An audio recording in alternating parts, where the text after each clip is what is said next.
let's talk about the new additions. So I've been working on getting this thing turboed. So I'm still using a Phenolic spacer, an LSJ intake, and I believe this is the 2-bar map. Maybe it's the 4-bar, I'm not sure. LSJ throttle body that bolts to the ZZP turbocharger adapter for the LSJ. So it is a 2.2 with forged internals. As you probably know from my previous videos, it's got wiseco, pistons, eagle rods, 10-to-1 compression. I also just got, these are 272 reground cams. So Delta cams, I believe they're based out of Oregon. Did some regrinding on my cams.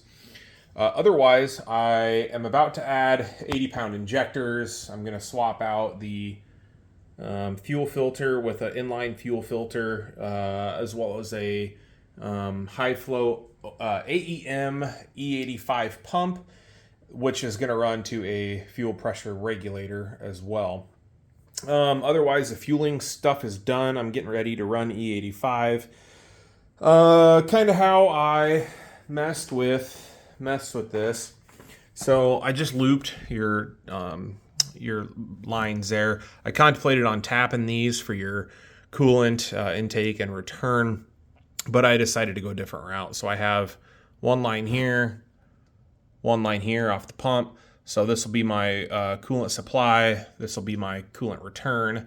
And then I bought ZZP's adapter, and I'm just doing AN lines. I believe that's a 6AN? 4AN. It's a 4AN line. And the coolant are 6. So I'll run that up to the turbo, which is a KO4 turbo, just a general turbo. But I'm hoping to get about 300 horsepower. We shall see.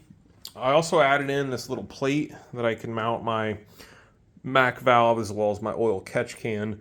That way I have some space. And I plan on doing the same thing over on that wall to mount your inline fuel filter and the fuel pressure regulator. So that's kind of the gist of that. Unfortunately, I don't have the easiest setup when it comes to this tube. I want to get it a lot closer, but it's going to be sitting like kind of stupid high.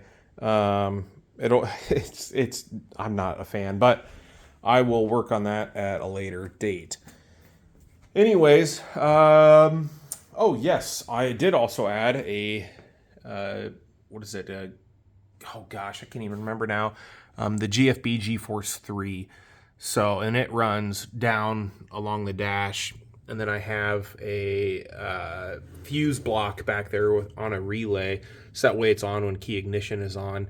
And then I just ran the line down alongside the passenger seat through that bottom corner, and then up and over to your Mac valve. So I'm hoping to get all of this done here in the next maybe month, 2 months, but we shall see.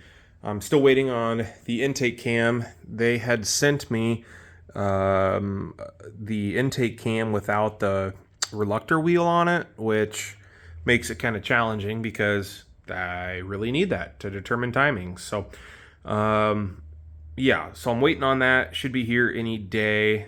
John over at Delta Cams, he's been absolutely phenomenal. I can't say anything bad about him.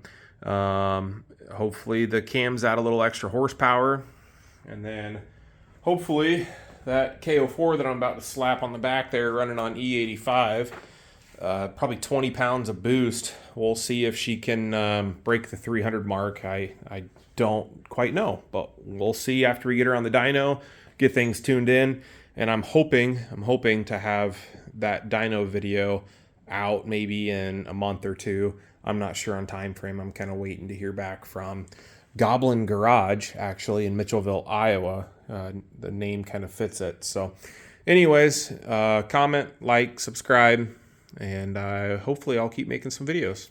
Thanks.